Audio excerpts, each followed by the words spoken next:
Praise lord, హల్లెలూయా. దేవుని నామానికి స్తోత్రాలు. మీ అందరికీ నా వందనాలు తెలియజేస్తున్నాను.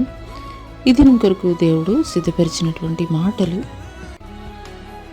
ప్రియ సహోదరి సహోదరుడా, క్రీస్తుని ఎరిగినటువంటి నీవు, క్రీస్తుని వెంబడిస్తున్నటువంటి నీవు, క్రీస్తు పని జరిగించవల్లని, క్రీస్తు సువార్త ప్రకటించవల్లని ఎప్పుడైనా కానీ దేవుణ్ణి నేను ఆశ కలిగి ఉన్నానయ్యా, నా ఆశని తీర్చయ్యా, నేనున్నానయ్యా, నీ పని జరిగించడానికి నన్ను వాడుకో యేసయ్యా అని ఏదేమైనా నువ్వు అడగగలిగావా?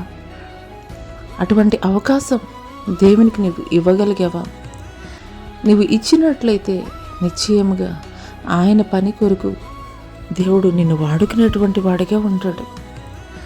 పరిశుద్ధ గ్రంథంలో మనం చూసుకున్నట్లయితే యేసుక్రీస్తు ప్రభుల వారు ఆయన సువార్త ప్రకటిస్తున్నటువంటి సమయంలో లూకా సువార్త 5వ అధ్యాయము 1 నుండి 3 వచనాలు చూసుకుందాం. జనసమూహం దేవుని వాక్యం వినుచు ఆయన మీద పడుచుండగా ఆయన గెన్నేసరేతు సరస్సు తీరమున నిలిచి ఆ సరస్సు తీరమున 2 దోణెలను చూచెను. జాలర్లు వాటిలో నుండి దిగి తమ వలలు కడుగుచుండ్రు. ఆయన ఆ దోణెల్లో సీమోనుదైన ఒక దోణి ఎక్కి దరి నుండి కొంచెం త్రోయమని అతన్ని అడిగి కూర్చుండి దోణిలో నుండి జనసమూహములకు బోధించుచుండెను. హల్లెలూయా. ఈ మాటలు వినిచున్నటువంటి ప్రియ సహోదరి సహోదరుడా, యేసుక్రీస్తు ప్రభుల వారు ఆయన ఏ ప్రాంతానికి వెళ్ళినప్పటికీ కూడాను అనేకులు ఆయన వెంబడించేటువంటి వారిగా ఉండేవారు.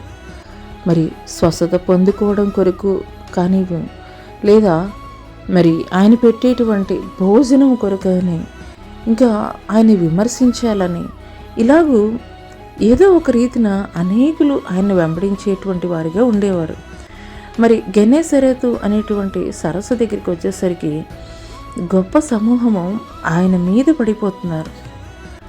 ఆయన నిలబడడానికి కూడా స్థలం లేనటువంటి ఆ సమయంలో మరి ఆయనైతే కనుక అక్కడ ఉన్నటువంటి 2 దోణెల్లో ఒక దోణె పేతురుదైనటువంటి ఒక దోణెనైతే కనుక అడిగి ఆ యొక్క దోణెలో ఆయన కూర్చుండి జనసమూహాలకి బోధించినటువంటి వాడిగా ఉన్నాడు.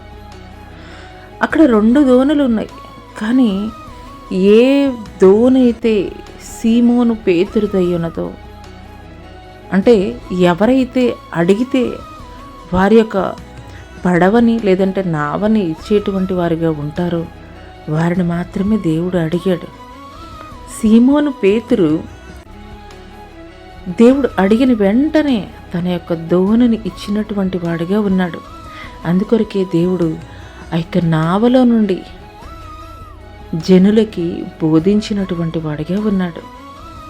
ఈ మాటలు వినిచినటువంటి ప్రియ సహోదరి సహోదరుడా, యేసుక్రీస్తు శిష్యుల్లో అందరిలో కూడాను పేతురు దుడుకు స్వభావం కలిగినటువంటి వాడు, అత్యాశక్తి కలిగినటువంటి వాడు అని మనం లేఖన భాగాల్లో లేదా వాక్యోపదేశకులు వాక్యము వితుచున్నప్పుడు మనము వినేటువంటి వారంగా ఉంటాము. ఎందుకొరకనంటే పేతురుకి ఏదైనా కానీ దేవుడు ఏది చేస్తే అది చేయాలన్నటువంటి ఆసక్తి అయితే గనక ఎక్కువగా కలిగినటువంటి వాడు. దేవుడు సముద్రపు నీటి మీద నడుస్తున్నప్పుడు కూడాను పేతురు అయితే అడిగాడు.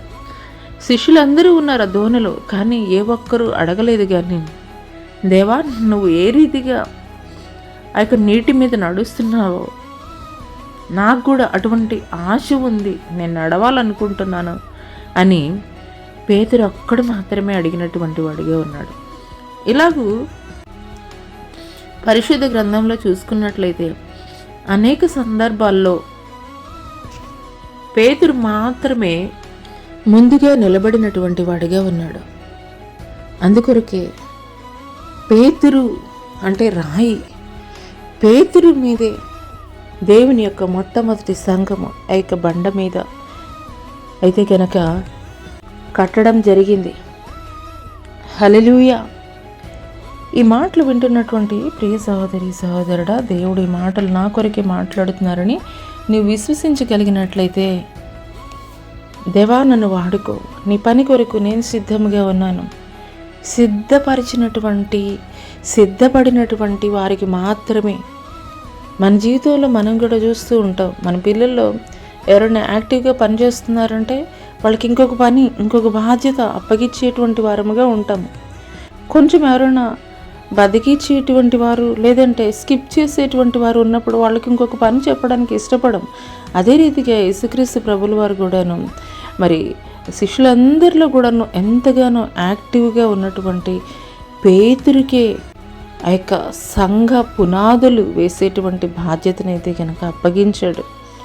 ఎందుకొరకనంటే పేతురు అన్ని విషయాల్లో కూడాను దేవుణ్ణి పోలి నడుచుకోవాలని ఆలోచన చేసినటువంటి వ్యక్తిగా ఉన్నాడు.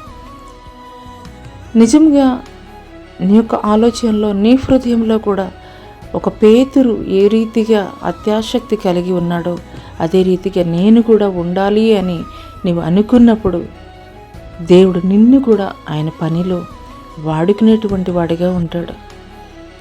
దేవుడు అడిగినప్పుడు పేతురు తన ధోరణిని ఇచ్చినటువంటి వాడిగా ఉన్నాడు. ఇంకొక ఆలోచన అయితే కనుక చేయలేదు. అదే రీతిగా నీవు కూడా నీ హృదయాన్ని పరిపూర్ణంగా, నీ పనిని, నీ సమయాన్ని దేవుని కొరకు నేను వాడబడతాను అయ్యా, నన్ను వాడుకో అని చెప్పేసి నువ్వు అడిగినప్పుడు నిశ్చయముగా ఆయన నిన్ను ఆయన పని కొరకు, ఆయన పరిచర్య కొరకు వాడుకునేటువంటి వాడిగా ఉంటాడు. అట్టి కృప దేవుడు నీకు కలుగజేయను గాక. ఆమేన్.